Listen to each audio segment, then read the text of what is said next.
Achievement and School Innovation of the Board of Directors will please come to order. Will the Secretary please call the roll? Director O'Halloran. Your mic is muted. Yep, sorry, present. Director Peterson. Present. Director Phillips. Present. Director Simpson. Present. Chair Baez. Present. We have six present, as Director Woodward is joining the committee also. Hello. Hello. At this time, we have a short announcement regarding interpretation services for the Spanish-speaking members of our listening audience.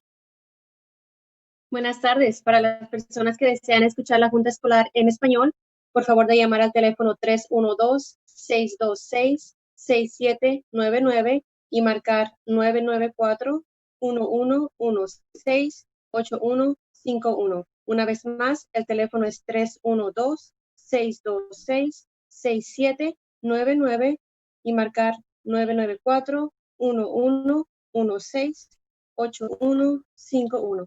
Gracias. Gracias. At this time, I ask board members to please put your device on mute and remain muted unless you are speaking. This will help to reduce digital interference and will help our board clerk and the listening audience keep track of who is speaking. Members, if you wish to speak, please put up your hand or use the raise hand feature on the platform. If I am unclear on the speaking order, I will ask the secretary to read the speaking queue based on the order indicated by the virtual platform that we're using.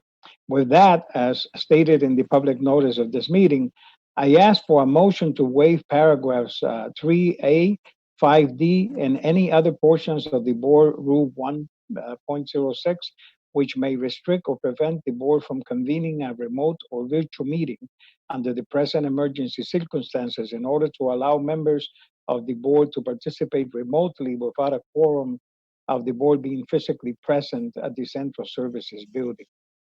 Can I have a motion to that effect? Director Peterson. I so move.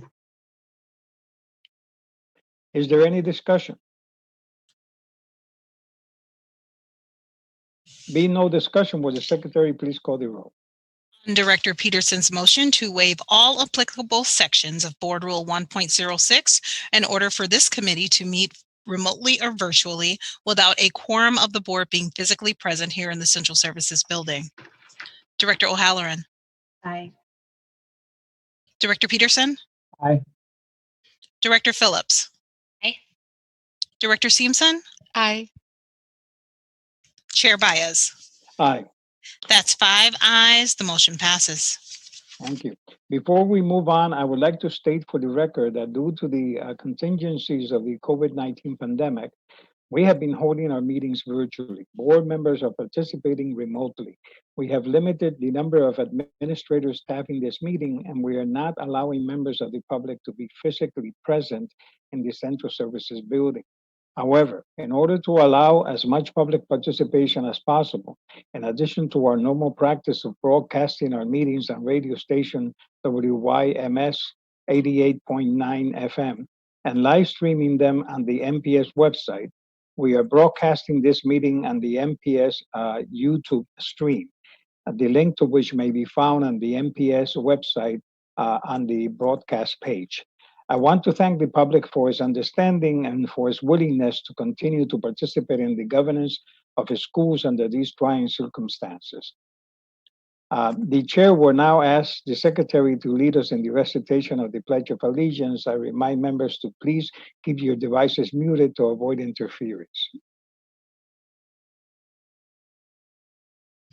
I pledge allegiance to the flag of the United States of America and to the republic for which it stands, one nation, under God, indivisible, with liberty and justice for all. We will now proceed with the items on tonight's agenda. As indicated in the notice of this meeting, we will be taking comments from members of the public who register in advance. For those individuals on the platform who have registered to speak, when your name is called, please state your name and spell your last name, then begin giving your testimony. You will have 2 minutes and 15 seconds to speak. Once your time has elapsed, you will be removed from the platform. I will ask the secretary to indicate when there are 30 seconds of speaker time remaining. For our listening audience, if you wish to access this evening's agenda items and attachments online, you may do so by visiting esb.milwaukee.k12.wi.us. Now, let's begin, Madam Secretary. Item 1. Item 1 is action on a request to approve the instrumentality charter school contract with Honey Creek Continuous Progress School. The recommendation is that the board approve the attached instrumentality charter school contract with Honey Creek to begin with the 2020-2021 school year and to end on the last regularly scheduled day of the 2024-25 school year. Does the administration wish to make comments? Yes, good evening, Chair Bias and members of the committee. Keith Bosley, Superintendent of Schools. We are asking for your approval of the charter contract that is before you, and we are happy to answer any questions that you may have in regards to this item. Do committee members wish to make comments or ask questions? You have Director Peterson and then Director Phillips. Okay, Director Peterson. I'd like to move passage of support of the administration's recommendations, but I do have one question after that. Okay. Can I ask that question? Yes, why don't you ask that question now and then we will go. Yes. Yes, I'm just curious of one of the changes, correct me if I'm wrong, is that the school has become a 501c3, or there's an entity like that for the school. And if that's the case, just please affirm it. And secondly, I was just curious, how widespread of practice is that with our instrumentality charter schools? Chair Bias, members of the committee, Bridget Schock, Contracted School Services. Yes, that's correct. Is that due to statutory requirements that the instrumentality charter school contracts become incorporated through and have to create an articles of incorporation. And that will be moving forward with any new instrumentality charter school contract will be part of that process. Mr. Chair. Yes. Members of the committee, just to add additional information to what Bridget just stated, we did work with the city attorney's office to determine if that was a necessity, and that is a requirement of DPI and state statutes now to have charter schools with an article of incorporation. And so any renewals coming forward, any schools applying for grants or any new charters will need to meet that requirement. Thank you. Director Peterson, any follow-up? Oh, thank you. Who was next? Director Director Phillips. Phillips, I'm sorry. Director Phillips, go ahead. Thank you, Chair Bias. I just wanted to also move approval of this. Honey Creek is a phenomenal school in the district. I've got Honey Creek educators on my block and students within a few blocks of here, and having visited many times, I can talk about how well run that school is run and just the academic progress it always makes. So I'm happy to support Director Peterson in his motion. Thank you. Any other comments by any other board members? Any comments by accountability and efficiency?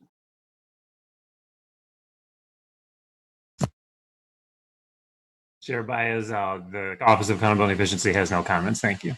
Okay, thank you. Madam Secretary, do we have any public comment on this? Mr. Chair, we've received no written testimony or request to speak on this item. Thank you. What is the pleasure of the committee with respect to this item? We have a motion on the chair to support it by Director Peterson. Is there any further discussion? No? Will the secretary call the roll now?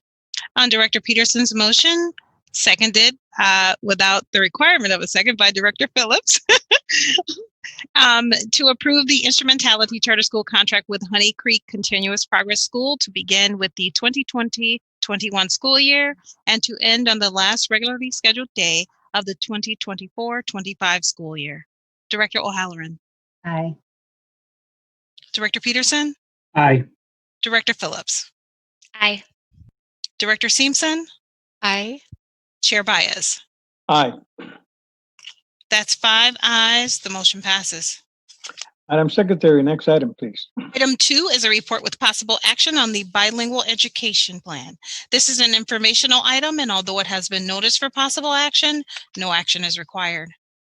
Does the administration wish to make comments? And members of the committee, at this time, we would like to share our regular report on the bilingual education. With me this evening to share this report is Mr. Eduardo Gavan, as well as Ms. Lorraine Gainey. So, Eduardo, if you could begin the presentation, and after they have complete, we'll be happy to answer any questions that you may have in regards to this report. May I interject before we proceed?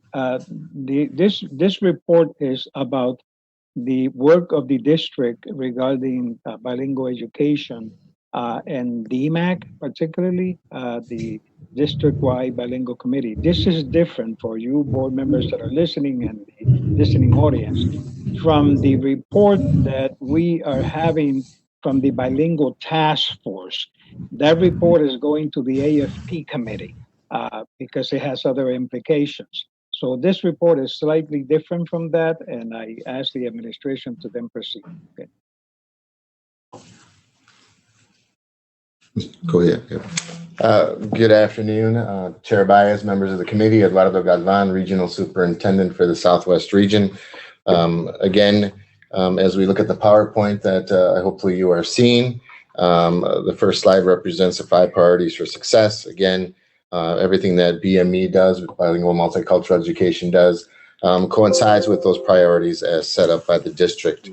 As we look to the next slide, again, this is just the demographics of the bilingual schools within the region, within the district.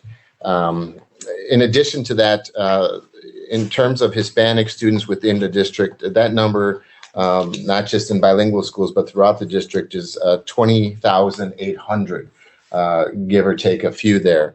The number of students, percentage of Hispanic students in program is 31%, and percentage of Hispanic students not in program is 68%. And there are a number of reasons that could happen.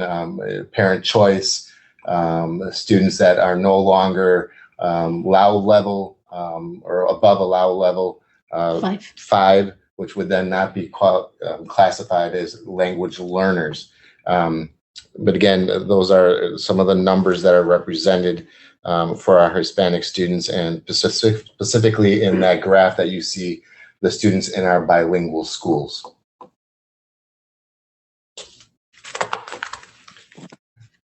Again, the mission and the vision are listed there of the Bilingual Multicultural Education Department, and they work very, very hard to achieve that. I would like to just make mention that during the pandemic, the work of the Bilingual Multicultural Education Program has been outstanding. Ms. Guinea and her team have worked very, very hard to make sure that all the students that need the services acquire those services, that the resources available to all of our students are available again to our language learners. So I did want to commend them on their work, especially obviously through all the difficulties that the pandemic has created. As Chair Baez mentioned, as through the resolution, we'll be reporting on the expansion and programming, the parent engagement and marketing, DMAC, just a reference to the Bilingual Task Force, not a report of, SELA biliteracy, and professional development to schools. Ms. Guinea. Good afternoon, Chair Vice and members of the committee. Lorena Guiney, Manager, Department of Bilingual Multicultural Education. I will continue this presentation with information and expansions and the work of the Department of BME. We're first going to Hamilton. Hamilton is being supported by BME to continue to develop a bilingual program under the state guidelines. These include adding bilingual content teachers to meet the state requirement and become a language instruction educational program. The school now have 3 bilingual content area teachers for FY 2021, a bilingual math teacher, a bilingual language art teacher, a bilingual science and bilingual elective as well. The school will also promote the program that are offered to EL students. Riverside University High School currently has bilingual programming for 9th and 10th grade. After meeting with the school administration, Riverside High School is offering an additional bilingual course at the 11th grade in 2020-2021 and planning for the recruitment of students. Morgandale, the principal, is opting for having a one-way dual language developmental bilingual program, one bilingual track and one monolingual track starting at the K4 level. This pathway minimizes teacher displacement. There are currently 6 teachers with a bilingual endorsement at Morgandale, and they will be able to keep the ESL standalone program that they currently have and which has been successful. Morgandale will be the first K-8 school with a bilingual and an ESL standalone program. Kaggle continues to move forward to K-5 two-way dual language in the fall and possibly opening a 6th grade bilingual classroom for the fall 2021. This pathway will make it possible to keep the students, their families, and teachers until it is fully developed into a K-8 two-way dual language program. The two-way dual language program at Riley has grown from K3 to 2nd grade this fall. Collaboration amongst the school, BME, Bilingual Multicultural Education, and the Montessori coordinators serve to strengthen the design and implementation of the program. At Lincoln Avenue has grown the program, adding additional bilingual tracks at K4. Starting the school this year to 2021, Lincoln Avenue will offer 2 regular bilingual K4 classrooms and 1 Head Start bilingual K4 classroom. In addition, Lincoln Avenue plans to offer another classroom for K5 bilingual pending an enrollment. And there are 2 schools that continue to expand that are not in the PowerPoint, but this is Dorfler will expand bilingual into 8th grade this year in the fall, while Alva is expanding to 7th grade bilingual. We also have 3 ESL stand-alone elementary school in the Northwest region. Those are Stewart, Parkview, and Kluge. We are currently looking at data to see the possibility to expansion to include a middle school and a high school. We believe this pathway would sustain enrollment because the program expansion would serve as a feeder for the 3 ESL elementary schools. The added benefit of this decision is that students who enrolled in schools that do not have an ESL program will now have the possibility of enrolling in a middle school and high school having an ESL program. It is important to know that students can enroll in the ESL program at any time and that we are now making the Northwest region comparable to other regions by providing this service to ELs and their families. We can continue here. Okay. May I interrupt a second? Ms. Gui, could you please, for purposes of the audience and the other members, explain the difference between one-way dual language, two-way dual language? Because you mentioned one-way dual language in terms of Morgandale, but could you explain that? Sure. One way would be the developmental program, which is come from Hispanic. The population is basically, most Hispanic background that speaks Spanish. That's developmental, and that would be the one way, because we do not have a 50-50 population in the same classroom. The two-way would be basically it's the same program, but it's in the two ways. The population is in the difference. In a classroom, I will have 15 ELs that are Hispanic, that are Hispanic background ELs that speak Spanish, and 50 non-ELs that only speak English. So that's what makes it to be the two-way bilingual dual language. And the one way, the population is mostly just the Hispanic, and they don't have that population half and half. It's half and half. Well, thank you for the clarification. Can you continue with the presentation then? Sure. Certainly. At the next slide, let me put that one. It is up already, excuse me. Chair Baez, members of the committee. In terms of DMAC, at our last presentation, Dr. Joseph did present on some of the work that DMAC had done prior to the shutdown. At this time, has been no other meeting due to the pandemic. We do plan on resuming those meetings as soon as we can. Again, according to guidelines due to the pandemic, I did reach out to Dr. Joseph, and we will plan that as soon as we can.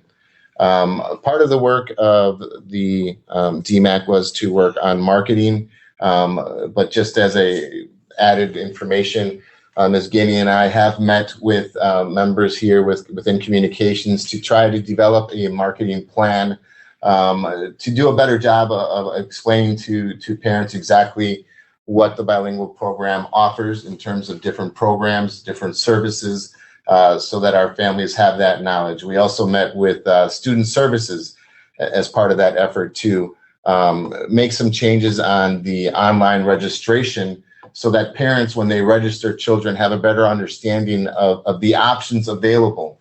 And some of that improvement would be to offer some videos or links to videos so that parents that don't understand English as a first language can have access to that information as they make choices for where their children attend school and the programs offered.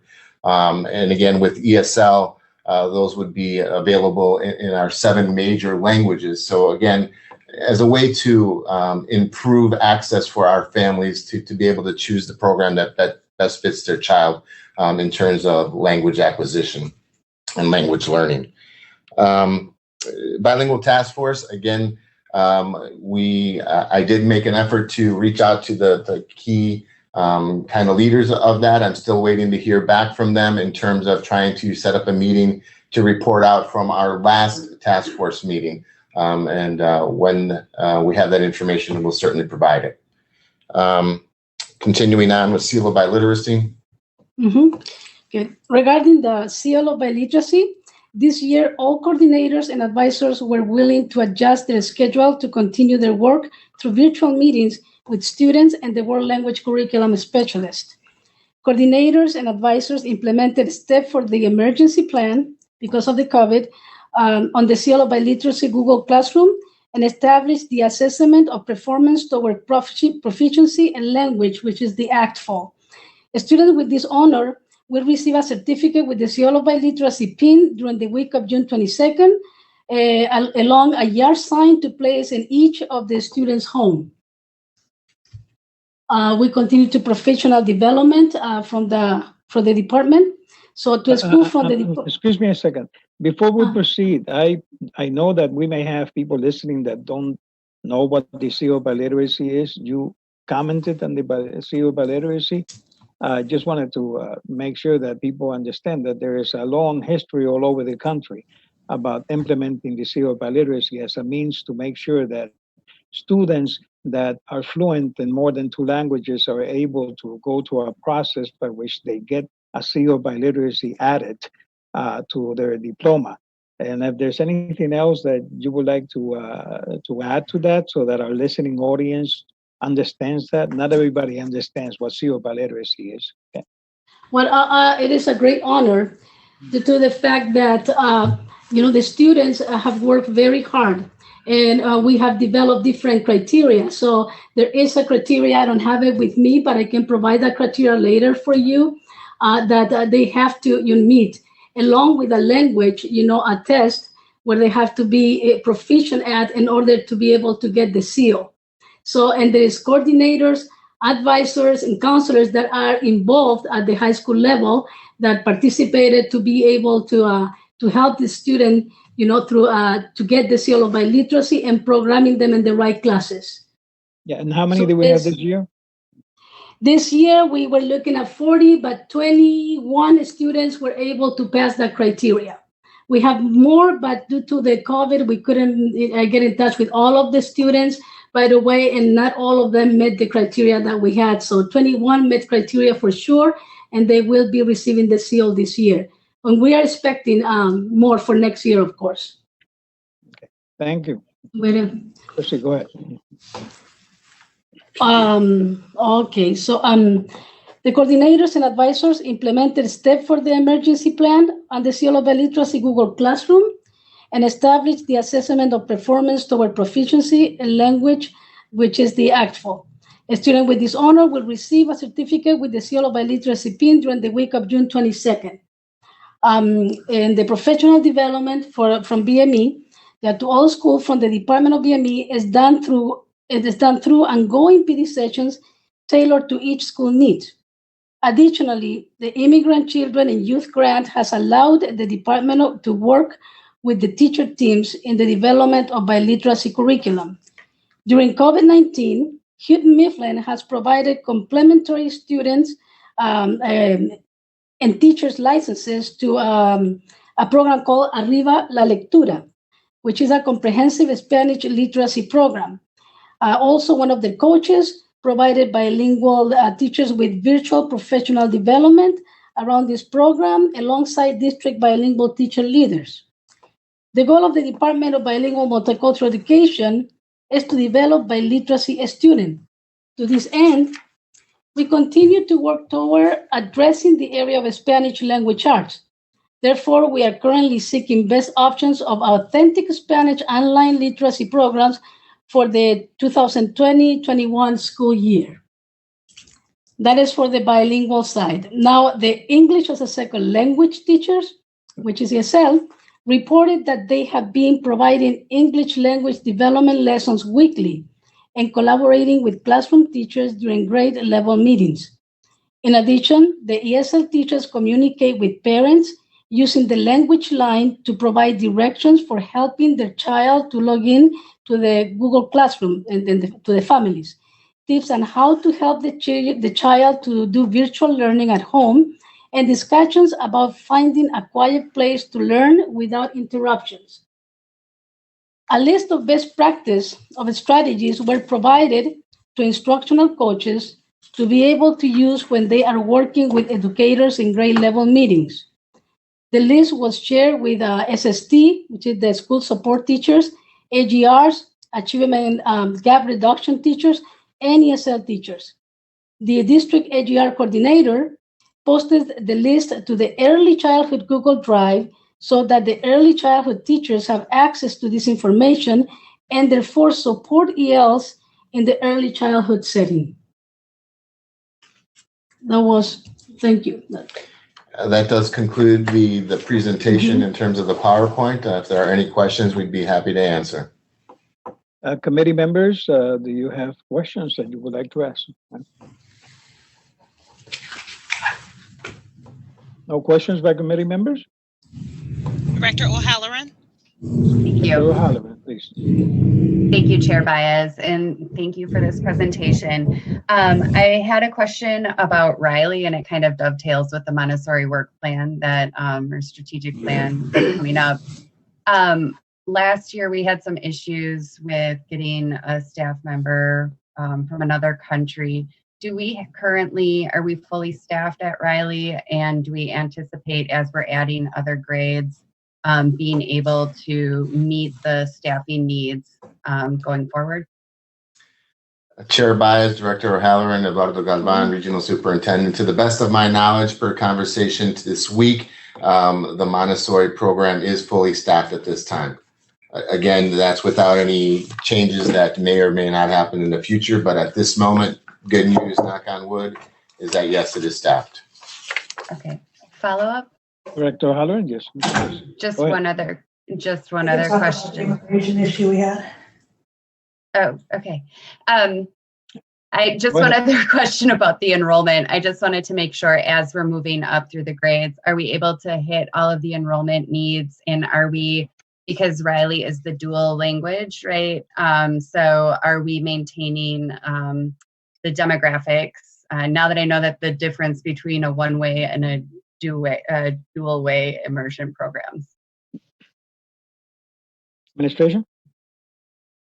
Chair Baez, Director O'Halloran, at this time, in terms of, we have information for the students that were currently at Riley moving forward due to the pandemic and our obviously lack of parents being able to come in to enroll children. Some of that data we don't have all together yet, but I'll get that and provide that as soon as we can. Chair Baez, members of the committee, we also work closely with student services and been checking and the numbers. So we do have compatible numbers of ELs and non-ELs in the classroom, and so we can really abide to that implementation of the program. Chair Baez, members of the committee, Leah Skafter, and Chief Human Resources Officer, just wanted to talk about the immigration issue that we had. It had nothing to do with the specific person. Unfortunately, she just happened to be the person caught up when the federal government decided that they were no longer accepting the normal documentation we submit to show that we are able to bring people from other countries to MPS to work. Most other employers actually have to deal with the lottery system in which they may or may not ever get chosen to be able to have employees come from another country via the visa process.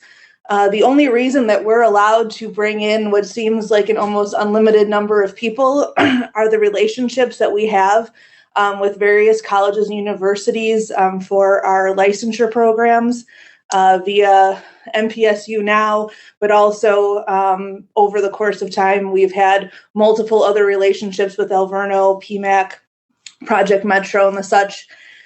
For years and years and years, they accepted the letters from the deans and the presidents of the colleges that we had these bona fide relationships.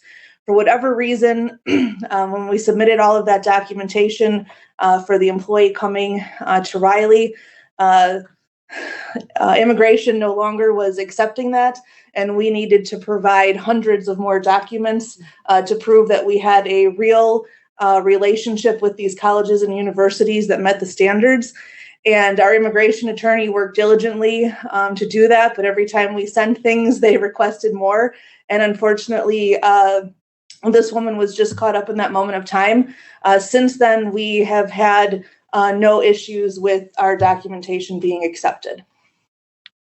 Thank you, Ms. Coulter. Yeah. Any other questions by members of the committee? Mr. Chair, you have Director Woodward and then Director Peterson in the queue. Director Woodward?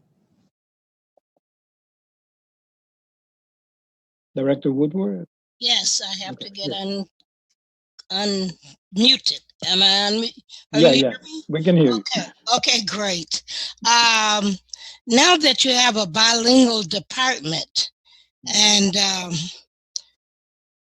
are these just available to the students in the South region, or will it be made available to our schools and students throughout the district, considering we are now a global market and students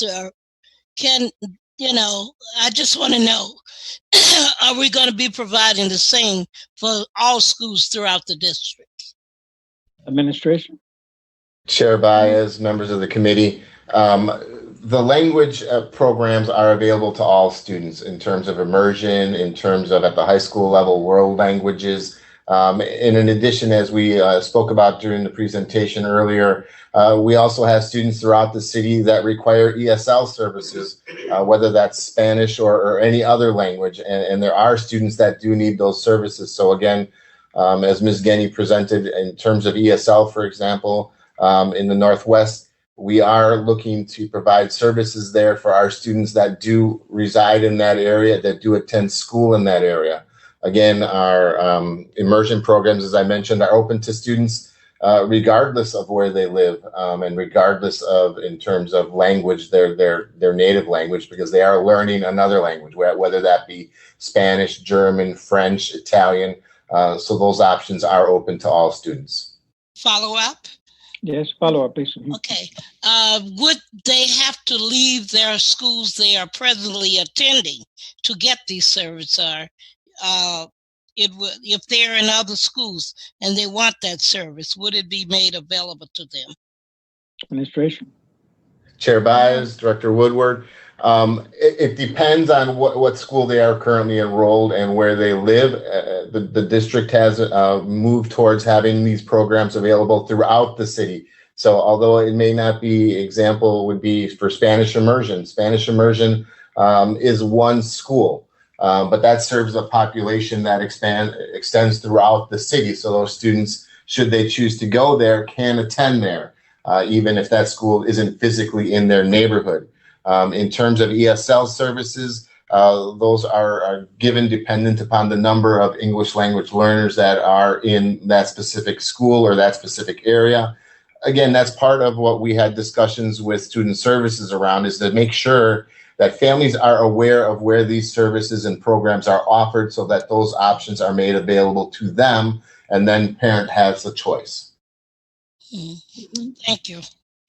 Director Peterson.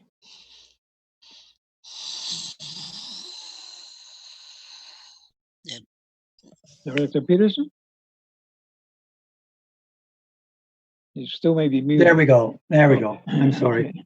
A couple of questions. First of all, I took note of the fact that there's 68% of, I believe, Latino students who are eligible for bilingual programs. I'm not sure if that's all students in ESL, but whatever, a large percent that are not in a program. And so I really heartily agree with the need to do more public relations and recruitment. I know that for schools that are dual languages schools, which there are increasingly more, but I'm familiar with Fratney, it is a challenge sometimes to get a 50-50 balance. And it's complicated by a whole range of factors. But the bottom line is, if we did an enhanced job of recruitment of students to learn either in a maintenance bilingual program or a two-way bilingual program, we would be doing a service both for those students and also for our district. So I'm curious what enhancements are, how are we doing a better or larger job in terms of the public relations? And then I have a question about teachers, but if we could talk about recruiting parents and students, just some specifics. Good. Administration?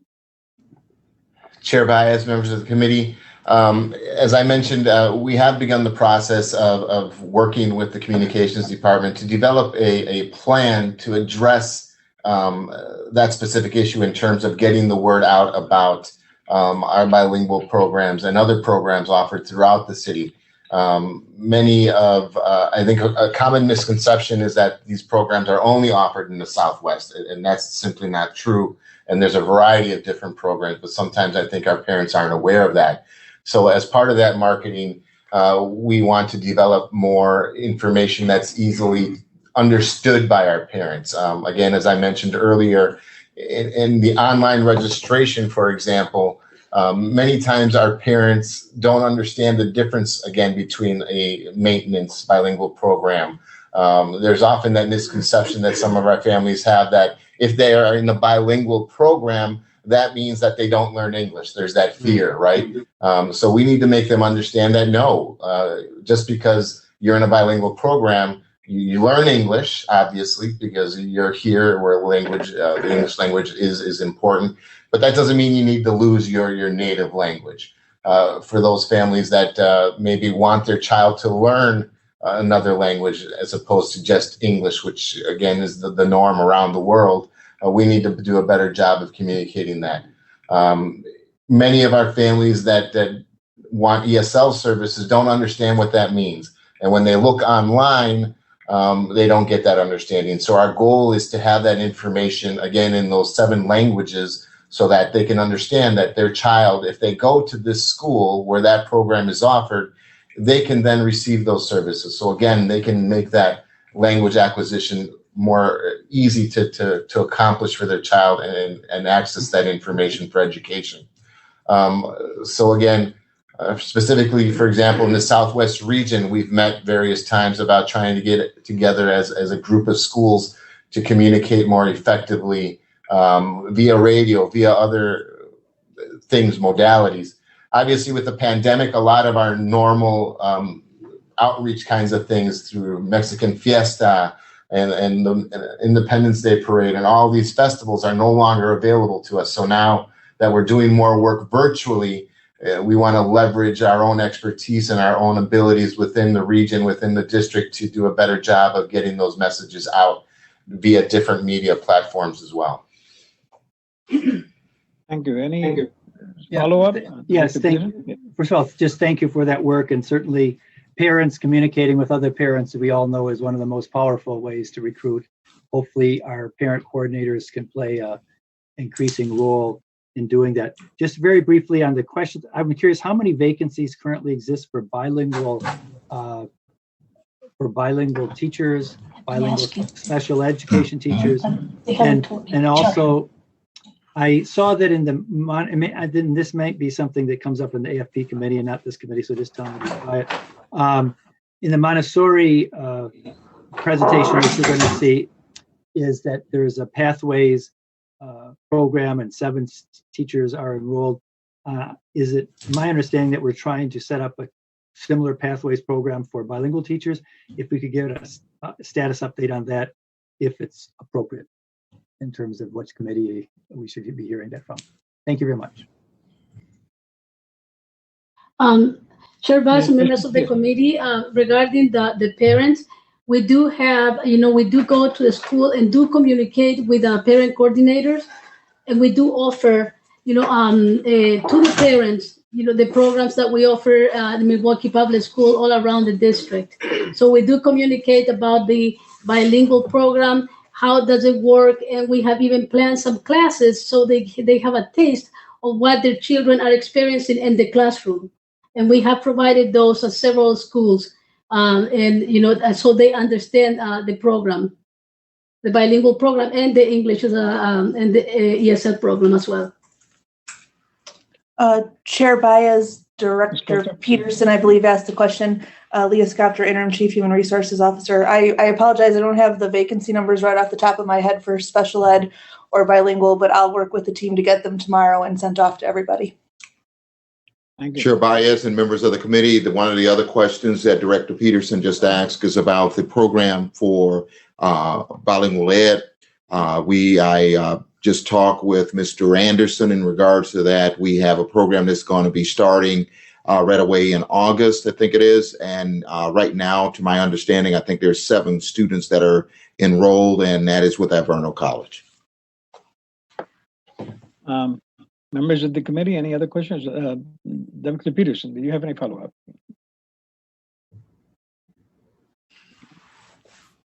Well, in this case, I would like to pass the gavel to my... Mr. Chair, you do have Director Phillips in the queue.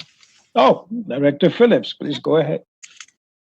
Thank you, Chair Baez. I just wanted to say thank you for the presentation and especially the work around securing those educators at Hamilton. I know Ms. Green has been working really hard and collaborating on that, so that's greatly appreciated. And follow up, and I think this should be short, is what is our kind of strategy or method of communication with newcomers? So like with refugees, folks that are assisted in terms of how they set up their life here in Milwaukee.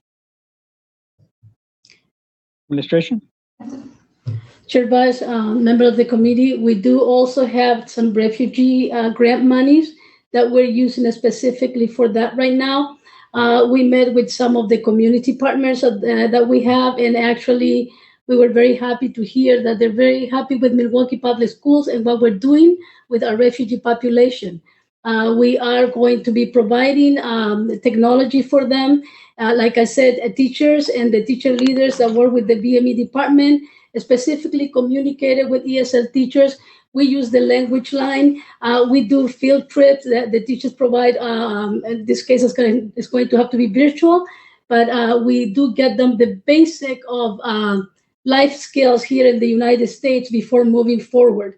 And we work with all of the schools, all of the high schools, and regarding our refugees population. So we're always on top in the sense of what is that they need. We provide professional development regarding to the English language development standard through WIDA, so the teachers understand how is that aligned to the English proficiency level of the student, and we can modify lessons along in collaboration with the classroom teachers. And we do different strategies. We have pull-out models, push-in models, and so on to help the refugee students. Thank you. You're welcome. Any follow-up, Director Phillips? Well, can I pass the gavel over to Vice Chair Simpson, please? Accepting the virtual gavel, Director Baez. So noted. Thank you so much. Thank you so much. I wanted to comment on a couple of things just for clarity purposes.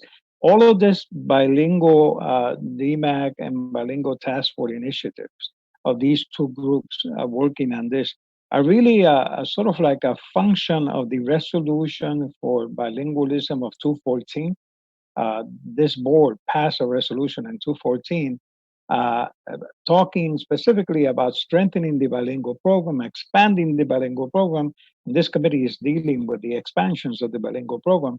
But in that expansion, we also talk about expanding to other schools in the district. And to Director Woodward's concern, one of the things that we talked about was how can the district make sure that in those schools that currently it does not have a bilingual program like it has in schools, let's say in many places in the near South Side. How can we get more language education going? How can we open the appetite for learning languages of students in the rest of the city? And I have been sort of like one of those people, sort of like asking and pushing for the idea that we need to get it to the rest of the city because I mean this resolution was in 214. We're talking already 7 years, and so I understand from the administration and from the DMAC group, which is the District Multicultural Committee, that there was going to be more of an expansion of world languages as opposed to bilingual programming. But world languages in the rest of particularly the city, and then at least 4 or 5 schools in the north side area of the city would have more programs in more languages. And I would love the administration to speak to that briefly before I go on. But I think that there is an attempt at trying to take it there. And I know, and people have called me, parents from all areas of town, saying, when are we going to be seeing more of that in our schools? So administration, could you comment on that? Administration. Chair Vice, members of the committee, we are working with the world language curriculum specialists to,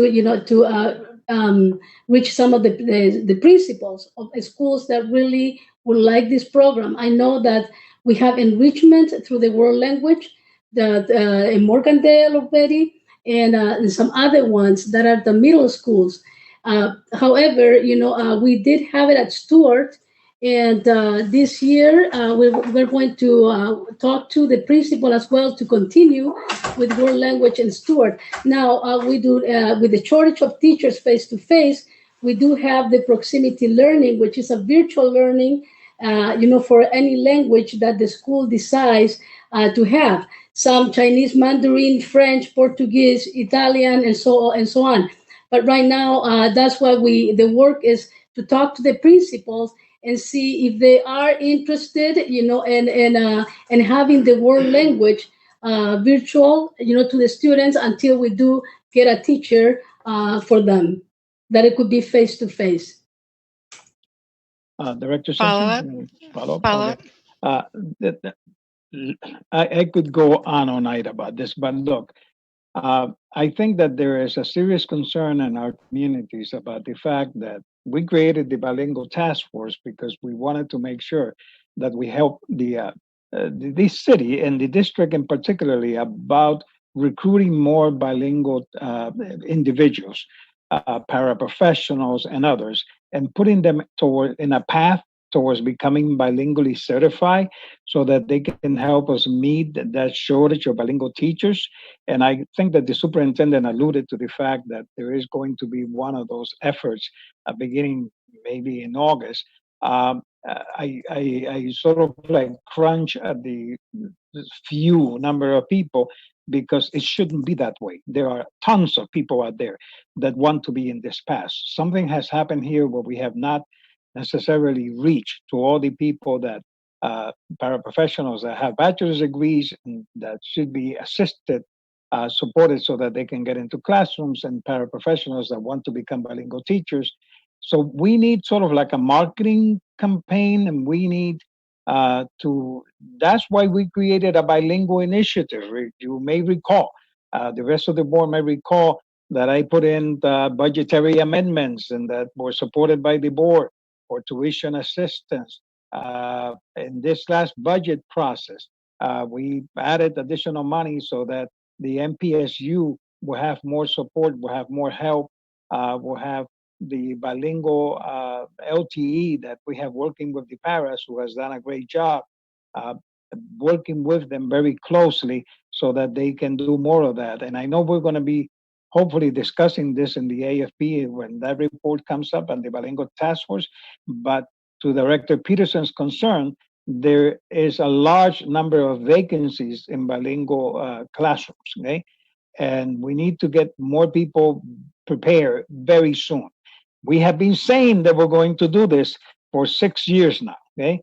And it seems to me that we have to accelerate that and that we need to make sure that in August or September or October, when we start that program, there are not 9 people in the program, that there are a substantial number of people, because I am personally aware of the fact that there are more than 30 or 40 people that want to do this, that want to get into our program. How things have been communicated to them is an issue that I think it's a challenge that we all have, that we have to get out there. But this particular report deals with the expansion, and I hope that we understand and that the administration understands the work that you're doing is fabulous. Thank you for all of that. How do we make sure that we communicate better with the public, that we are really expanding as per the bilingual resolution of 214, and then that we are on target moving towards preparing more people to become emerging educators in a bilingual fashion, supported by the district, and we invest in making sure that people that want to become bilingual teachers will in fact be bilingual teachers. So I'm sure that other board members want to see this happening as soon as we can. I understand the pandemic, but I understand that there are people out there waiting, because I get phone calls all the time wondering, when are we going to get this program together? When are we going to move this program forward?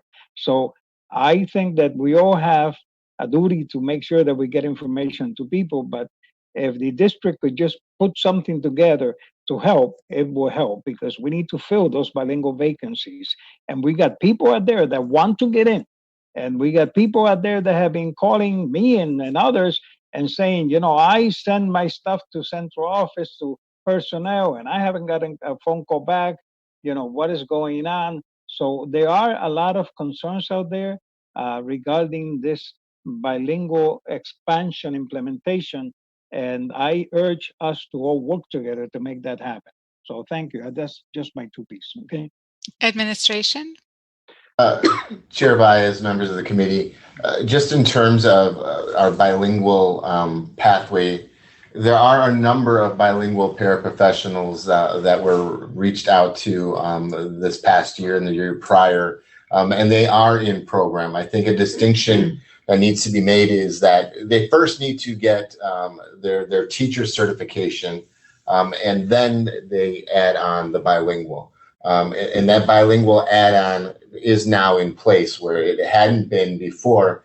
That didn't necessarily impact the numbers because, again, as I mentioned, those paras needed to first get their teacher certification, and then the bilingual is now an availability, to my understanding. So although the number of those may be 7, as was reported, certainly the number of paras in process is more than that. I don't have that exact number, but we can certainly get that.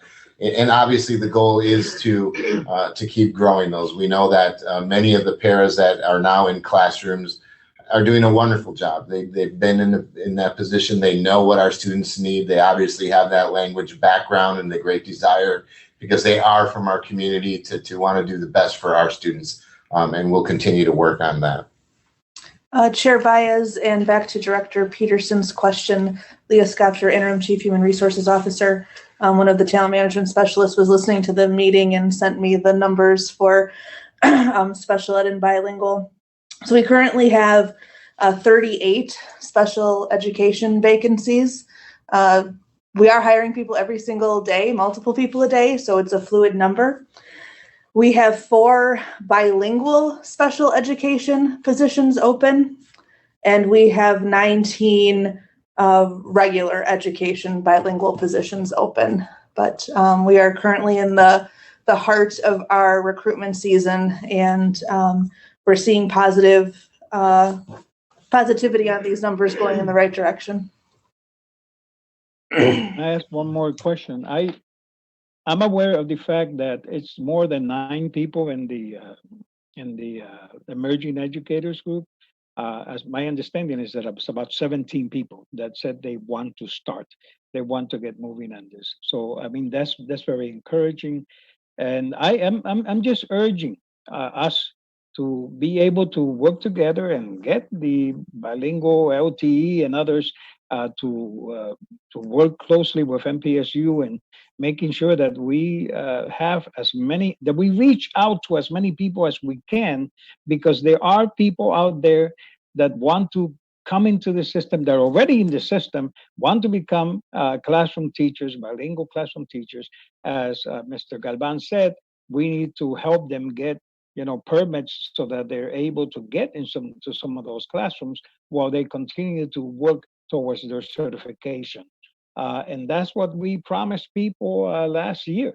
So I'm not asking for something that's new. I'm saying that this has been going on. It's how do we do it, and how do we get more people to be able to fill those vacancies that Ms. Sculptor talked about. I mean, 19 regular bilingual positions is a lot, and the 4 bilingual special ed people. But a bunch of people out there that I know of that are special ed bilingual educators. So we need to reach out and find them and see how they can help us move this forward. So, that's it. Thank you.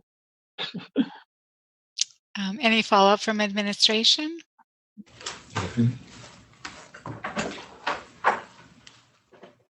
Director,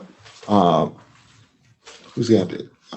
Simpson and members of the committee, that is something that we are truly committed to doing, is to make sure that we can bring as many educators as we possibly can to the table. We have a number of recruitment efforts that are going on that are out there. We're recruiting from within the district as many individuals as we possibly can. We have an LTE that's that person's responsibility is to work with staff to help find paras to get them into the program. We're encouraging individuals that have a license to go back and get other riders as far as with their license.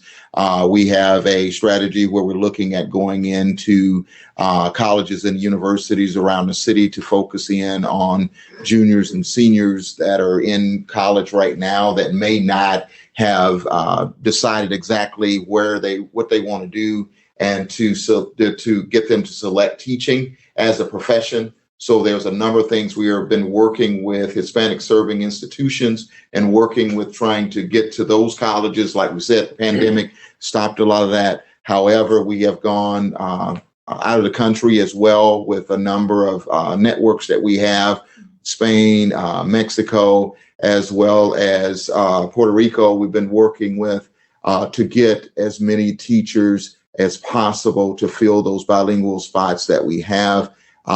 It is not for the lack of not working to try to make it happen, and we will continue to do just that. We also have a teacher preparation program that we have started in 5 of our high schools, or 5 of our large comprehensive high schools, where we're working with young people, and we've been working with UWM as well as MATC to earn early college credit, so we can get those students even earlier. And some of our students can go out to an upward of close to 30 credits that they can maintain, and it takes 48 to become a para. So we're looking at a number of different avenues of trying to work through the recruitment phase, and that's for all teachers to fill all of the vacancies that we have, and we will continue to push forward to do just that.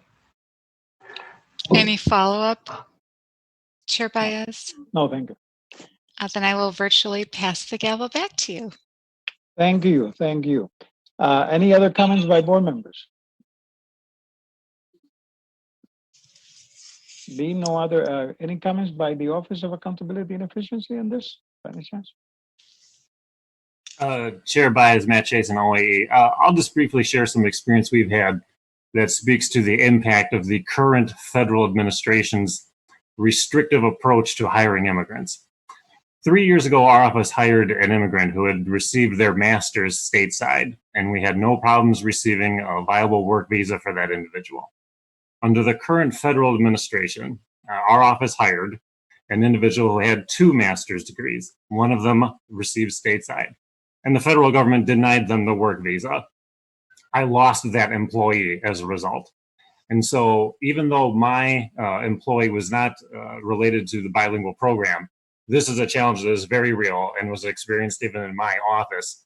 And I think it's important that the board be aware of that as well. Thank you. Thank you. Madam Secretary, do we have any public comment on this? Mr. Chair, we have no written testimony or requests to speak on this item. What is the pleasure of the committee with respect to this item? Mr. Chair, this is an informational item, and although it has been noticed for possible action, no action is required. Okay, then let's move on to the next item, Madam Secretary. Item 3 is a report with possible action regarding the MPS MKE Early Childhood 1825 initiative. This is an informational item, and although it has been noticed for possible action, no action is required. Okay. Administration? Yes, Chair Baez and members of the committee, Keith Bosley, Superintendent of Schools. We're pleased to bring forward to you our regular update on our MPS MKE Early Childhood Initiative. And we have Joandy Williams, who's with us, and we'll start the presentation at this time. After Joandy is complete, we are prepared to answer any questions that you may have in regards to this item. Joandy. Thank you, Dr. Bosley. Good evening, Chair Baez and members of the committee. My name is Joandy Williams, and I am the manager of early childhood programs for Milwaukee Public Schools. To foreshadow, later tonight, joining us in this presentation will also be Julie Hillier, an initiative partner from Milwaukee PBS that also serves on the initiative. This evening, I will share with you an update of the work that has been going on as part of the MPS MKE Early Childhood 1825 initiative. Next slide, please.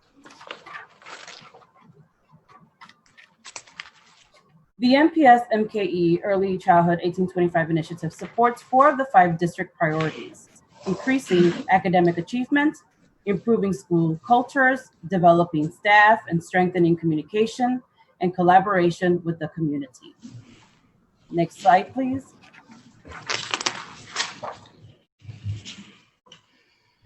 This slide reflects the demographic data for the fiscal year 2020 of the early childhood student population of the district. Diversity is our greatest strength, with enrollment representation of African American, Hispanic, American Indian, Asian, white, and other ethnicity groups.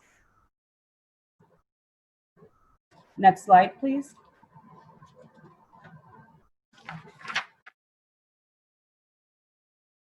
This slide represents baseline data for incoming 5-year-old kindergarten students and their rate of growth from fall to winter, as evidenced by the STAR testing results.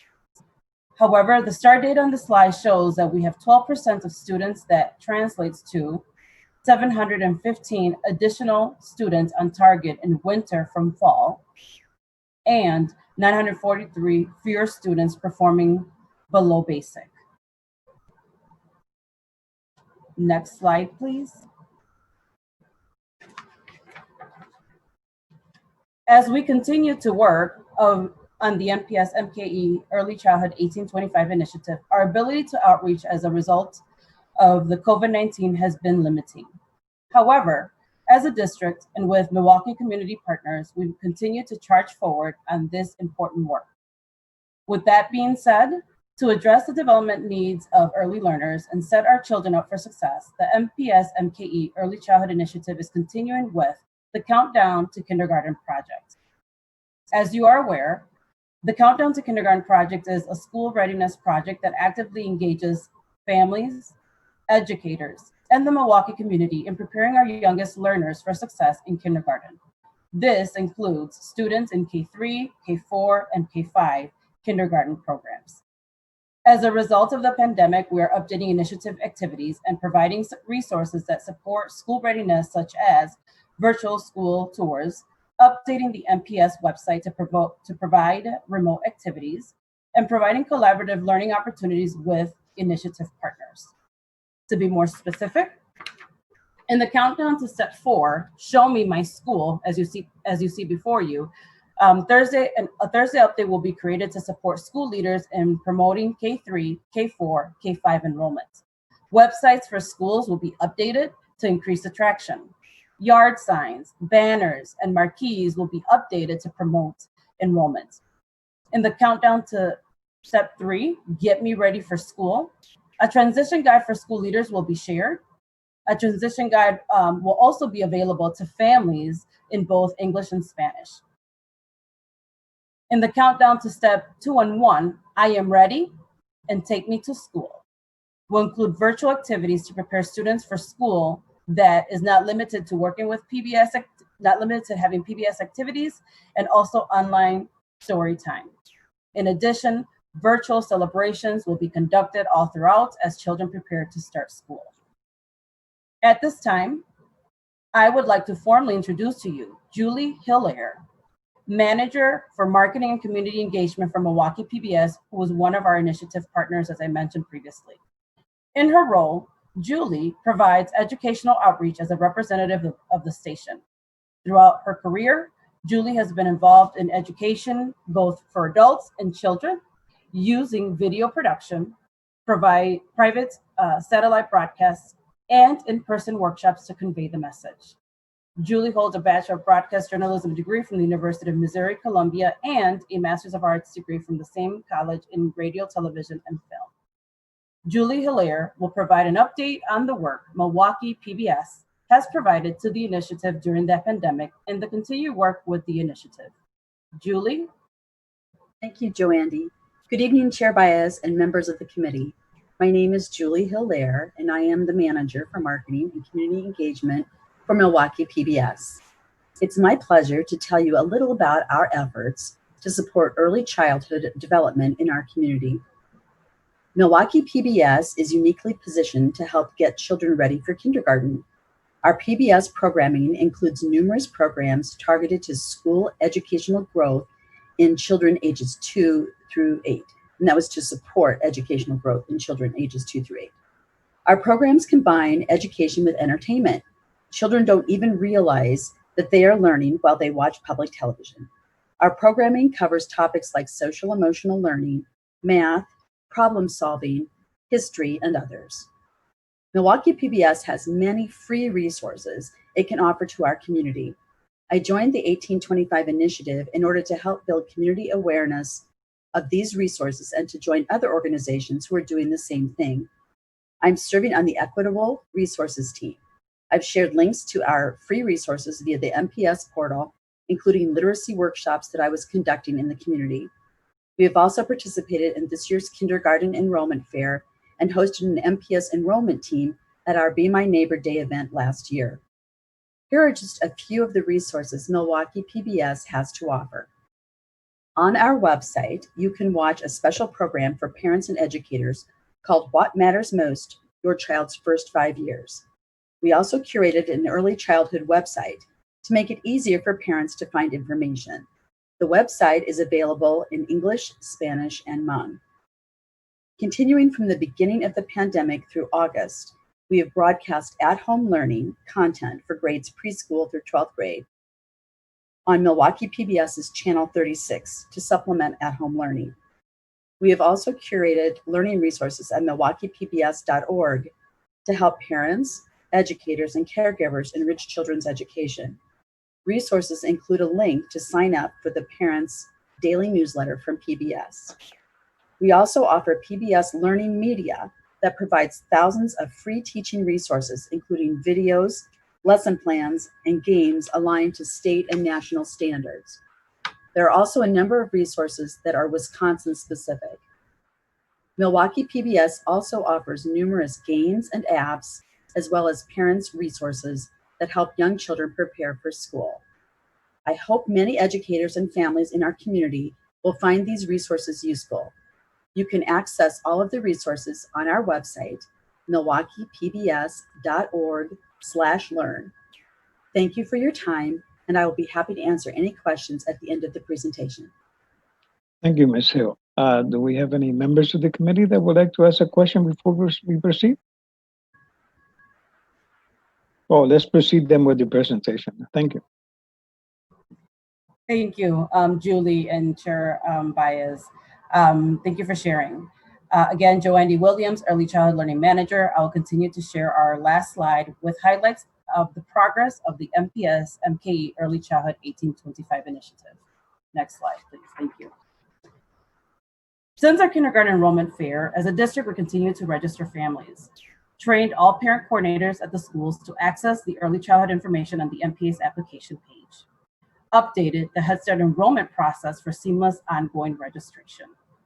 Our current work includes supporting the district during the COVID-19 by creating instructional packets for our youngest learners, providing additional access to parents on using the Frog Street resources, supporting the professional learning of the Google Classroom platform with 225 participants that were inclusive of both school support teachers and teachers.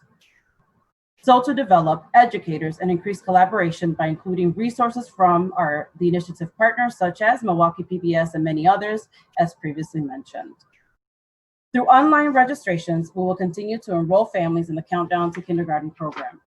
We're going to monitor the Head Start enrollment process for efficiency by streamlining the process and creating an online path for registration and opportunities to obtain documents from families in creative ways, such as using drop boxes and a drive-through service. The MPS MKE Early Childhood Initiative is moving forward and will continue to make strides. Our future work includes supporting the childcare community with professional development as they transition back into operation, since many facilities to date are currently closed and as a result of the pandemic. As the district continues registration for enrollment, families and kindergarten students will be provided a Countdown to Kindergarten t-shirt, swag bag, and additional information regarding school readiness. Future professional development and with community partners are already scheduled to address developmentally appropriate practices, DAP, and using and implementing rich print environments. I'm happy to also inform that under the umbrella of early childhood, additional funds via the referendum supports totaling $8 million will allow for wholesome PD, additional supplies and resources, adjustments to facilities, and additional new teachers added. Also, the Head Start program has received one-time federal COVID funding totaling $1.3 million for the children in K3 and K4, and for families in the program to provide virtual opportunities for learning and programmatic needs as a result of the pandemic. This will consist of providing resources to Head Start students, online learning with those resources, and provide parents the opportunities to highly engage with their child at home, virtually guided by Head Start staff. This COVID-19 funding was previously communicated to only be used for face-to-face interaction, and recently have learned that we have been given additional flexibilities. Next slide, please. The MPS MKE Early Childhood 1825 initiative continues to gain positive traction and works to refine the blueprint in our community for our youngest learners, who are the future leaders. At this time, I will be happy to address any questions that you may have of myself or from Ms. Julie Hilaire from Milwaukee PBS, one of our initiative partners. Thank you. Any questions by board members? Mr. Chair, you do have Director Phillips in the queue. Okay, Director And Phillips. then Director Simpson. Director Phillips, please. Thank you, Chair Baez. And what exciting news to hear that we were approved for that funding. I think that might be the highlight of my night tonight.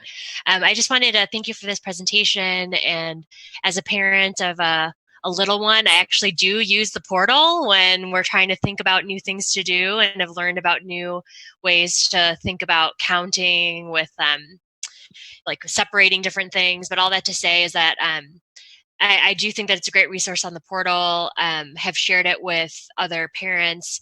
Something that I learned through this presentation was how we are interacting with childcare providers. So I'd love to hear more about a little bit of that future work that you were talking about in terms of professional development with childcare providers. And also wanted to thank Ms. Hillier from PBS, because that's also a great resource, and subscribe to the Bright by Text, which I know are powered by PBS. So those have been very encouraging during the pandemic. Any follow-up? I mean, administration, please.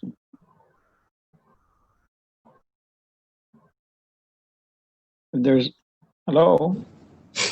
Administration? Joandy, is anyone? Yeah, go ahead. Joanny Williams, Early Child Learning Manager. I didn't quite catch the entire question that you asked, Director Phillips. It kind of was a little glitchy. Can you repeat that? So if just learn a little bit more about how we're aligning professional development with community childcare centers, especially when we see how many children come to us not quite on target with where they are in their learning. What has that looked like from a community perspective of how we're trying to collaborate with those groups? Joanny Williams again, Director Phillips, members of the committee. So in looking at the professional development, there's a couple of our partners that actually work at childcare community centers. So we continue to have discussions around what are some needs. There were a couple of us that are also now through the registry able to provide additional trainings as we continue to collaborate together on the needs that they serve. So like I mentioned earlier in the presentation, we already have 2 standing future PD offerings that will be taken to one of our community partners because they've specifically reached out to us to be able to bring it to them. And that is going to be around developmentally appropriate practices and also how to incorporate print-rich environments within the classroom, within their facility.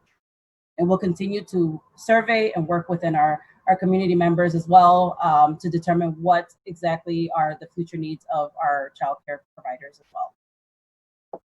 And members of the committee, that is our ultimate goal, is to be able to bridge that gap from home to school, and also to work with our partners that are out there so that our young people, whenever they do come to the Milwaukee Public Schools, because we know that they will be coming, that they are prepared and ready for school when they show up. And that's the whole piece of the 1825 initiative, and also even looking at how do we get into spaces such as locations where families hang out at and go to various places for appointments and those kinds of things, to be able to provide that literature and working with groups that can help us with that. One of the things we did was Vroom. So that was an app, that through the Medical College of Wisconsin that we're working with, that we're asking families and parents to download on their phone so that the children can have some robust activities other than just playing with the phone,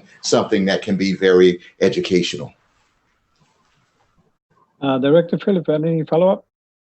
Lastly, I would also say that I've also appreciated the resources in Spanish that have been available on the portal. Is that something that's important to my family in terms of my child's development and wanting to have a multilingual child? So I appreciate that that has also been something that's been a part of the resources that we're bringing together.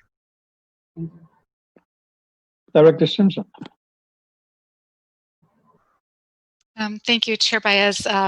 So just also very excited to hear all the news that's being shared. And as a grandmother, I agree with Director Phillips that our own website offers resources for families. And I have accessed the MKPBS information as well. So thank you, Julie, for sharing that with our families. It's in our city. It's a great resource. My question is just about our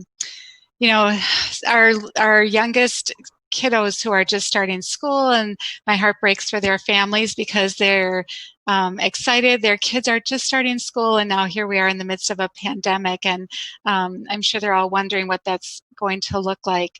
I know that Riley did do a virtual sort of meet your teacher session with families that are starting the program. I know for sure in K3.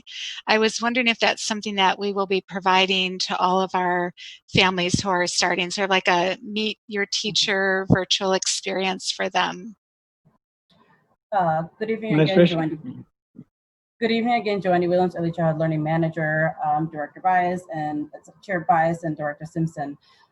Yes, that is something that we're going to be working with school leaders in being able to do a virtual online meet and greet type of activity. That is the task and the work of the initiative, to work closely with them and give them specifics of things to discuss during that time as they transition into school. So to answer your question, yes, we are working on that. Great, thank you so much. No follow-up. Any other board members wish to comment on this? No? Can I pass the gavel to Director Simpson, please? Gavel accepted. Director Baez. Thank you. Quickly, and I think I got three issues. One is that this is a great initiative. I really want to thank the administration for the work that you all have done, and particularly our partner with Ms. Hill there. That is fabulous. That I'm seeing great collaboration and doing all of this stuff. I have a concern that I have raised in prior meetings here, and that is that this is a heck of an opportunity for us to be able to use early childhood education for the promotion of the bilingual initiatives that we talked about before. Research is very conclusive. This is no lie. This is a fact in this country.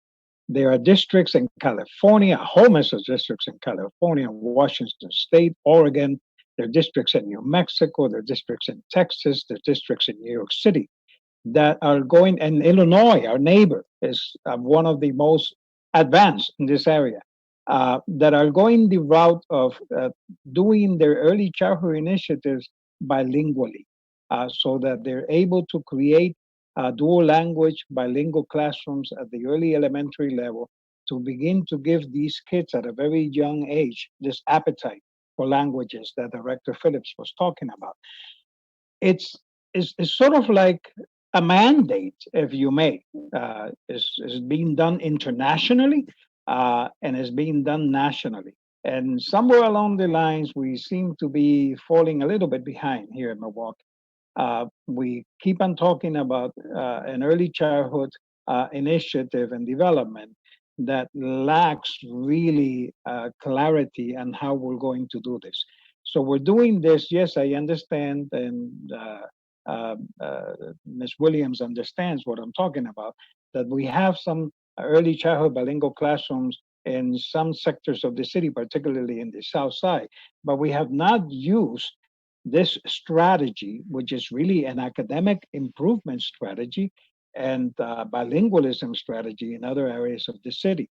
And I'm concerned that I think that we need to do that. So in recruiting teachers for early elementary, we need to focus on how we're going to recruit also bilingual teachers at that level. And in the past, we have had a mismatch of people, bilingual parents that came here with degrees. I know of that because people call me on this issue. And they were mismatched and placed in upper level classrooms, seventh and eighth grade. They were placed in special ed classrooms, etc. And they are screaming at, wow, if you're going to have this initiative now at the elementary level, why can you consider us as teachers? And they're basically not getting a lot of support in being able to do that. So there are people already here that are in our system, mismatched into other grades that need to be recruited into an early childhood initiative.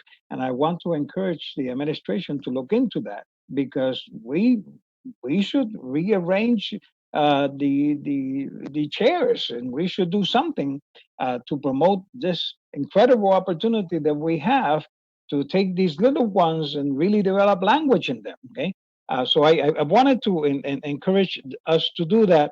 And then the other issue that was brought up by Ms. Williams is the idea of connecting to community, I think that's fabulous. That's important.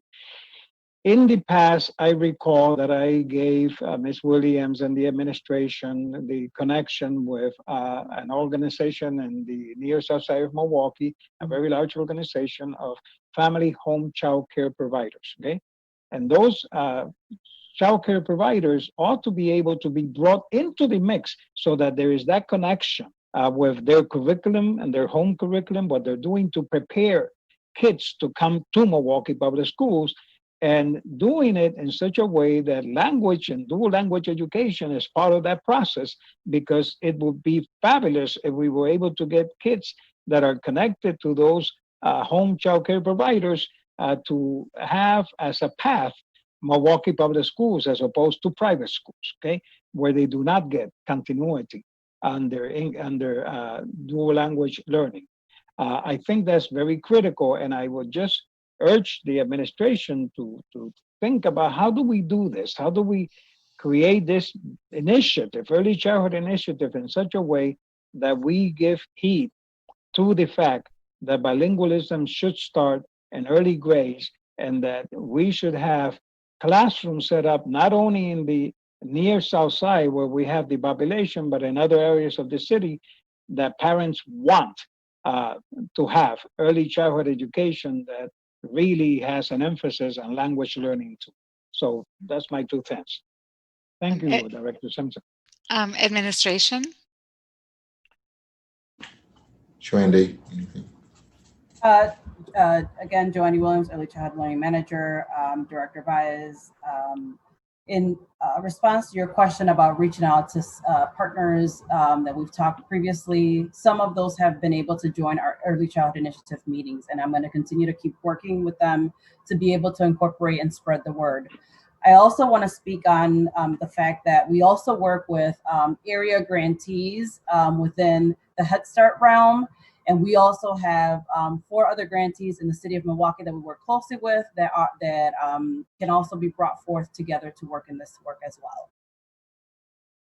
Thank you. Follow up? No, that's my 2 cents. All right, then I'll pass the gavel back to you. Well, any other comment on this issue? My board members. Office of Accountability, you have any comments on this? Chair Baez, Matt Chase, Office of Accountability. We have no comments. Thank you. Okay. Madam Secretary, do we have any public comment on this item? Mr. Chair, we have received no written testimony and no request to speak on this item. So what is the pleasure of the committee? I know this is an information item, but well, if it's an information item, then let's proceed to the next item, Madam Secretary. Item 4 is a report with possible action on the MPS Montessori Strategic Plan. This is an informational item, and although it has been noticed for possible action, no action is required. Does the administration wish to make any comments?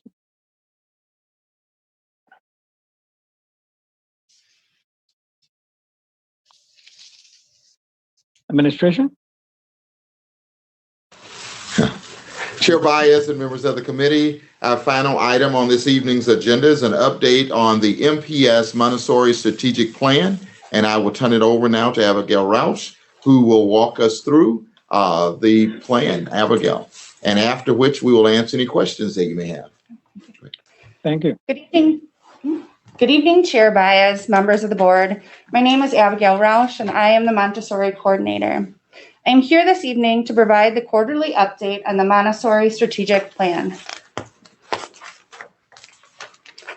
We want to begin this presentation by sharing how the Montessori Strategic Plan embodies the district's 5 priorities for success, especially increase academic achievement and accountability, develop our staff, and strengthen communication and collaboration. The Ambitious Instruction Plan 2.0 is the instructional framework for all schools and classrooms in MPS. We fulfill this expectation through utilizing the Montessori method, which is based on the philosophy that children reach their fullest potential through multi-age interactions in an inquisitive, cooperative, and encouraging atmosphere through self-directed activity and hands-on learning using unique materials. In addition, the 10 elements outlined in the district's academic standard of care are embedded in the Montessori philosophy. Tonight, we wanted to update the board of the progress of the Montessori strategic plan. In collaboration with the Montessori school support teachers, a Google Drive of Montessori resources was created. This drive includes resources for each Montessori grade band and is organized by subject area. Input on needs and content was sought from the Montessori teaching community at large. Live trainings were conducted, as well as step-by-step directions on how to utilize the resources. This drive is intended to support Montessori teachers while completing virtual learning, as well as resources for in-class learning. The dual language Montessori specific report cards have been updated in collaboration with the Department of Bilingual Multicultural Education and the Infinite Campus Curriculum Specialist. After utilizing the new report card for 1 year, adjustments and connections to the language of instruction were needed. The changes have been made and professional development for the staff at Riley is anticipated in the fall. A monthly meeting of Montessori assistant principals was established. We have 4 assistant principals at 3 Montessori schools, and previously they had not collaborated as a group, and now they have. In May, a Montessori Advisory Committee executive team meeting was held virtually. Work that is currently occurring includes collaborating with the Department of Educator Effectiveness to develop a training for Montessori administrators navigating the EE system. The training will focus on best practices in a Montessori classroom and how to align those within the EE system. With MPSU, we are continuing to pursue bringing Montessori secondary teacher training to Milwaukee. During this time, the Montessori SSTs have been meeting virtually weekly to support one another. The Infinite Campus Curriculum Specialist has been holding virtual support sessions for Montessori primary teachers with each of our schools, as this is the first year of the Montessori-specific primary report cards. We also held drop-in support sessions for other Montessori teachers who may have needed support. Monthly Montessori principal meetings have continued virtually. This has allowed for support of administrators as well as the communication and collaboration among the MPS Montessori community.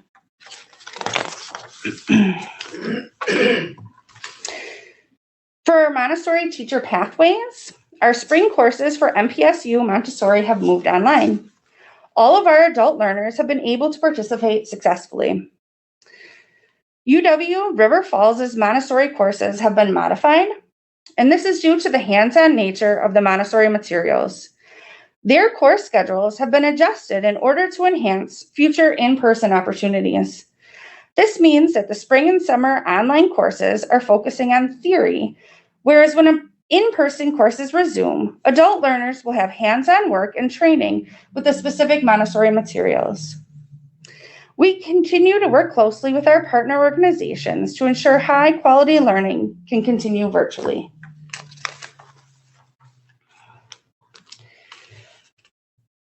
The 2019-2020 Montessori sponsorship process is complete. The Montessori Strategic Plan awarded $84,000 in teacher education scholarships. Information about the scholarship timeline was provided to all staff through Thursday updates, emailed to building principals, sent directly to Montessori staff, and communicated to the Montessori Advisory Committee. Following the application deadline, a committee was established to review the applicants. Information about the process was then sent to the awardees. Scholarships were awarded to 23 individuals, 2 of which have since withdrawn from the scholarship. Each award was for $3,650, which now totals $76,650. Monies from the 2 withdrawn allocated scholarships will be used for future scholarships. The Montessori Strategic Plan also allocated funding for administrators of Montessori schools to complete professional development in Montessori education. One administrator completed a Montessori seminar provided by National Center for Montessori in the public sector. The seminar for Montessori administrators explored what it means to lead a public Montessori school and unpacked key components of organizational development and management. 2 administrators registered for Montessori Administrator Certification with Seton Montessori Institute. Seton Montessori Institute's credential course for Montessori Leadership and Administration provides opportunities for comprehensive study of Montessori philosophy and curriculum, educational leadership, and school management. This 2-year program, which includes an administrative internship of 720 hours, begins June of 2020. Because this course is only offered every 2 years, we were able to enroll 2 administrators to begin now. And 1 administrator registered for Montessori elementary training through the MPSU Alverno Montessori Institute of Milwaukee partnership. The administrator will begin the course August 2020 and will conclude May of 2022. The format is blended online and in person and leads to an Association Montessori International Montessori Elementary Diploma.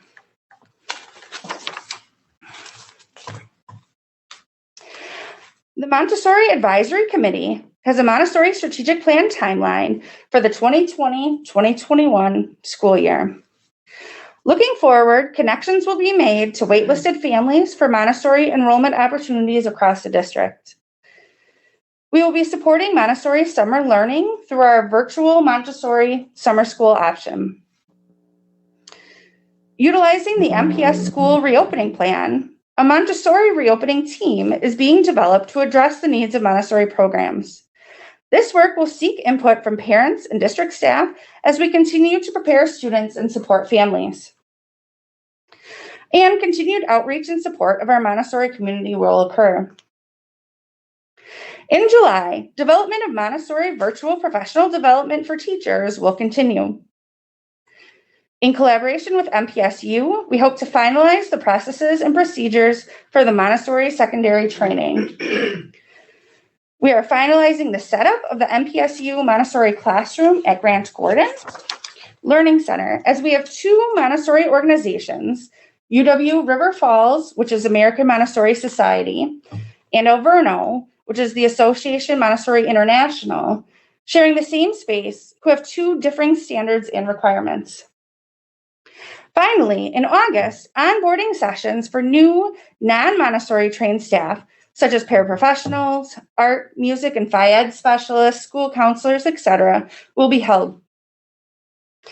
In collaboration with the Educator Effectiveness Department, we will provide professional development and understanding educators' effectiveness standards in the Montessori classroom to Montessori administrators. Induction support for our new to MPS Montessori teachers will be held. In collaboration with the Bilingual Department, we will be developing training and support for the updated dual language Montessori report cards. And we are looking forward to meeting with the Montessori Advisory Committee this fall. Thank you. Can I answer any questions that you may have at this time? Board members, do you have any questions?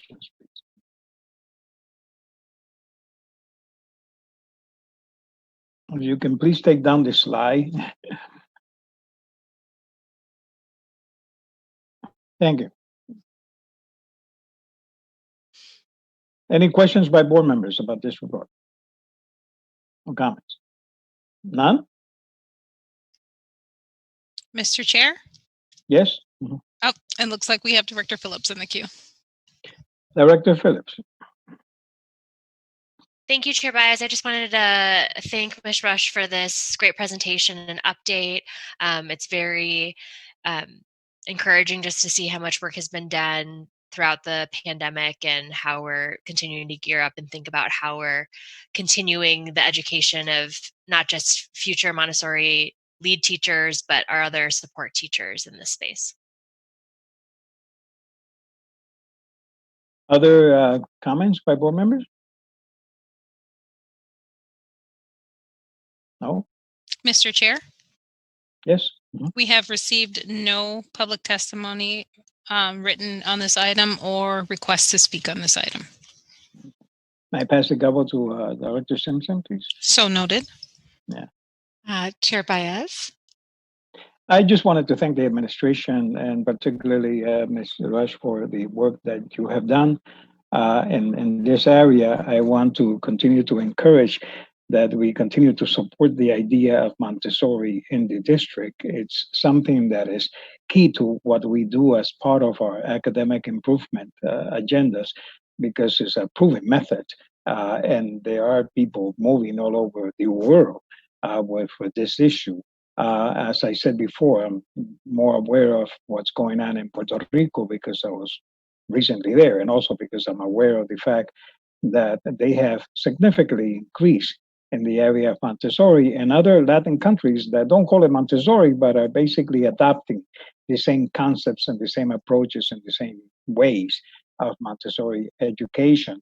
But one of the things that is being pushed a lot in many places is, again, the issue of bilingual Montessoris. How do we make sure that in Montessori education, we increase the number of programs and schools that are dual language schools that integrate language in Montessori? We have here Riley. I'm hoping that there will be a second Riley, if you don't mind. I think we need to start thinking about how do we take this approach. And now that we have a training program that is going to deliver more teachers that are trained in Montessori, that we in fact incorporate and make sure that we incorporate into that group of emerging educators, people who are bilingual and who will be able to help us with developing bilingual Montessoris in other schools. So I just wanted to sort of like make that point, because we need to start thinking already about how do we move towards a second bilingual dual language Montessori school in this district, strengthen the one we have, make sure that it works very well. It should work very well if we appropriately support it. It's working in other parts of the world, and we should do it here. So, any that's my 2 cents. Okay. Administration.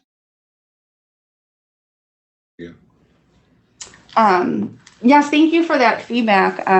As we currently have 30 MPS employees taking Montessori training, and there are quite a few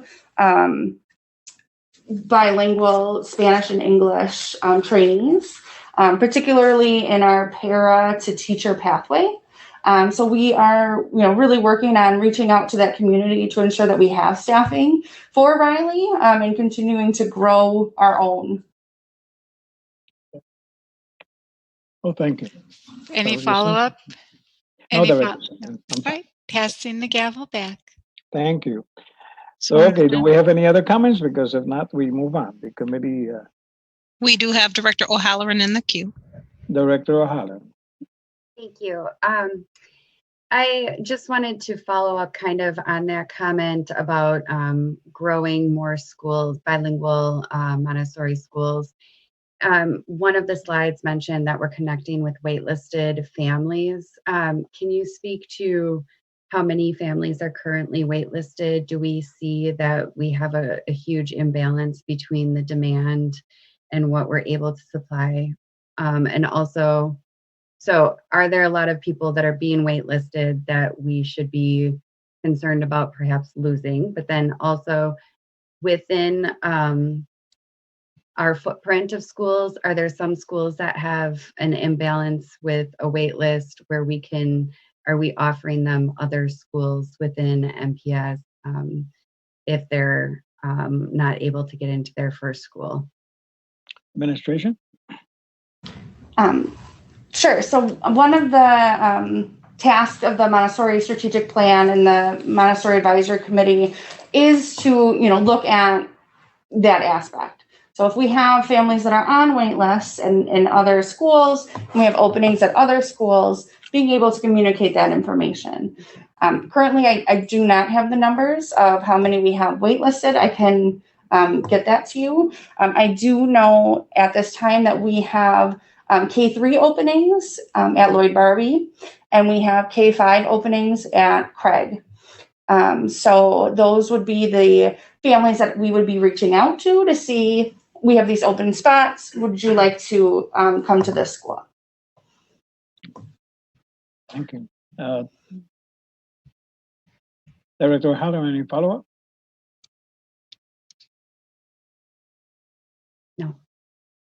Okay, thank you. Any other comment on this item? Well, this was an informational item. Madam Secretary, do we have any public comment on this item? Mr. Chair, we have received no public testimony in writing on this item or individuals requesting to speak. Okay, thank you. What is the pleasure of the committee with respect to this item? It's an information item, so then we're fine.